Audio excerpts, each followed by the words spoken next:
grands titres de l'actualité de ce mardi 5 juillet 2022. José Soucy, bon matin. Bon matin.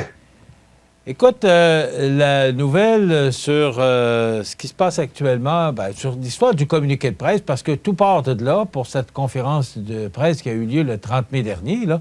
Ça fait jaser. Écoute, ça fait 2 semaines, et puis même plus de ça, parce que la conférence de presse a eu lieu le 30 mai. On est rendu le 5 juillet. Et là, hier, j'ai été surpris de lire le maire de Montmagny, Marc Lorrain, qui dit se dissocier des propos de Jocelyne Caron. On sait que hier, dans le Journal de Québec, tu en as parlé, parce que cette information, c'est toi, José, qui l'avais sortie la semaine dernière. Et là, le Journal de Québec, qui, justement, a rapporté cette nouvelle que tu avais sortie la semaine dernière. Et là, le maire Lorrain, qui se dissocie des propos de Jocelyne Caron concernant Marie-Ève Proulx, qui dit que, et je cite, que c'est difficile de travailler avec Marie-Ève Proulx. Alors, ça fait couler beaucoup de salive, parce qu'on va parler, on est en télévision, ça fait couler beaucoup de salive, tout ça. Et le maire de Saint-François qui en ajoute. Écoute, plusieurs choses à dire sur le sujet. Là, je vais essayer de te démêler tout ça. Hier, on reçoit un communiqué personnel de la part du maire de Montmagny, Marc Lorrain, qui se dissocie des propos de Marie-Ève Proulx, de Jocelyne Caron sur Marie-Ève Proulx, comme tu as si bien expliqué. Et quand j'ai appelé Jocelyne Caron pour avoir ses commentaires, je peux te dire une chose, elle n'était pas de bonne humeur parce qu'il y a une motion qui a été votée, là, une résolution plutôt le 21 juin dernier concernant le Centre culturel et sportif et en santé durable. Et cette motion-là, cette résolution-là a été passée à l'unanimité, c'est-à-dire a été votée à l'unanimité. Tout le monde était d'accord avec. Donc, Mme Caron ne comprenait pas, je dirais, la déclaration de Marc Lorrain, le geste que Marc Lorrain a posé. Et du même coup, Marc Lorrain, il se rapproche peut-être de Marie-Ève Proulx, mais en même temps, il s'est éloigné de la MRC en agissant de la sorte. Et l'autre question que j'ai ce matin concernant la déclaration de Marc Lorrain, c'est que est-ce qu'il avait l'aval du conseil de ville pour s'exprimer de cette façon-là? Et je peux dire que non, il ne l'avait pas. Il l'a fait en son nom personnel. Donc, je présume qu'à la prochaine séance du conseil, ça va être un sujet qui va être abordé avec M. Lorrain. Ouais, l'autre aspect maintenant, c'est le maire de Saint-François, Frédéric Jean.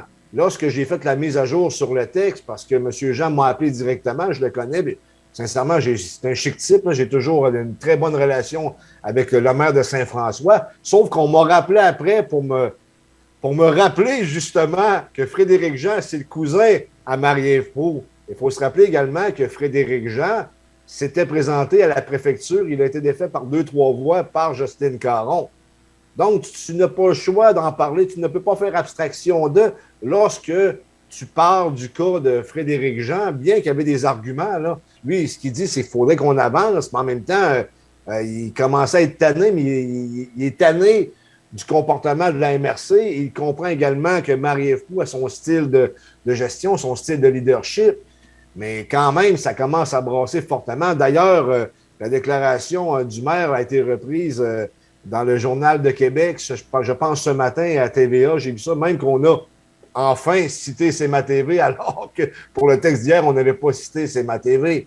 L'autre chose que j'ai apprise, parce que tu sais que le téléphone n'a pas dérougi hier pour le journaliste de CMA-TV concernant cette histoire-là, et ce qu'on m'a confirmé, et la source est quand même fiable, c'est une source fiable, c'est que la problématique avec le communiqué de presse, de la conférence de presse du 30 mai dernier, hein, ce qu'on a dit du côté de la MRC, puis c'est pas les gens de la MRC, c'est d'autres sources qui m'ont appelé pour me décrire ce qui était arrivé, que ça faisait longtemps qu'on appelait Marie-Ève Proulx pour avoir une citation. Et Marie-Ève Proulx, semblerait-il, n'appelait pas pour donner sa citation, ça traînait, ça traînait. Et lorsqu'il est arrivé la fameuse conférence de presse, c'est à ce moment-là que Marie-Ève Proulx a voulu changer certaines choses. Et là, ça n'a pas fait parce que ça faisait longtemps qu'on demandait à Marie-Ève Proulx, selon ce que j'ai entendu, d'amender ou de donner sa citation pour qu'on puisse faire le communiqué de presse pour le préparer pour le 30 mai. Et je vous rappellerai que le 30 mai dernier, il n'y a pas eu de communiqué de presse. Il a fallu que les journalistes qui étaient présents, en l'occurrence moi, la représentante de Loi Blanche, qu'on parte notre communiqué, pas notre communiqué, mais notre nouvelle avec les informations qu'on avait eues cette journée-là. José, Frédéric Jean, maire de Saint-François, dit qu'il pourrait y avoir des changements à la MRC. Quel genre de changement est-ce que tu as compris? Parce que, bon, il en dit assez, mais pas trop. Des changements à quel niveau? La direction, la préfecture? À quel niveau on pourrait faire des changements? Peut-être la direction, là, mais surtout, je pense, la tête de la préfecture. Parce que lui, ce qu'il demande, c'est un changement d'attitude de la part de la MRC. Puis s'il faut, ben, je vais dire les mots qu'il a employés, les têtes vont rouler. Parce qu'il dit qu'il y a d'autres maires aussi qui seraient d'accord avec Marc Lorrain. Sauf que là, on n'en a qu'un seul maire là, qui s'est prononcé sur les propos de Marc Lorrain. Mais comme tu l'as mentionné, il y a eu une résolution qui a été adoptée le 14 juin et tout le monde semblait d'accord parce que Mme Caron dit que c'est à l'unanimité. L'unanimité, c'est tout le monde, ça? Absolument, Michel. Je présume que Marc Lorrain n'est pas seul dans sa position, mais est-ce qu'il a la majorité au sein du Conseil des maires de la MRC? Ça, j'en doute actuellement. Ça ne veut pas dire qu'il n'y a pas des gens qui appuient Marc Lorrain. D'ailleurs, Frédéric Jean appuie les dires de Marc Lorrain. Mais c'est particulier comme situation, hein, Michel. Hein? Et je ne sais pas qui a conseillé Marc Lorrain d'agir de la sorte. Est-ce qu'il a subi de la pression politique du bureau de Marie-Ève Proulx? On est en droit de se poser la question. Ceci dit, il va y avoir des comptes à rendre au Conseil de ville de Montmagny, parce que je sais qu'au Conseil de ville de Montmagny, on n'est pas unanime envers Marie-Ève Proulx non plus. José, il y avait d'autres sujets, mais on n'a plus de temps. On va garder ça pour demain parce que je voudrais que tu reviennes là-dessus. Tu nous informes ce matin que, selon un sondage Angus Reid, la CAQ se rapproche dangereusement de la zone de gouvernement minoritaire. On va garder ça pour demain. On va dire aux gens de nous regarder demain. Et j'aimerais t'entendre là-dessus sur ce sondage d'Angus Reid qui a sorti quand? Aujourd'hui, j'ai vu ça sur les réseaux sociaux, sur Facebook. Là, ça a apparu aujourd'hui.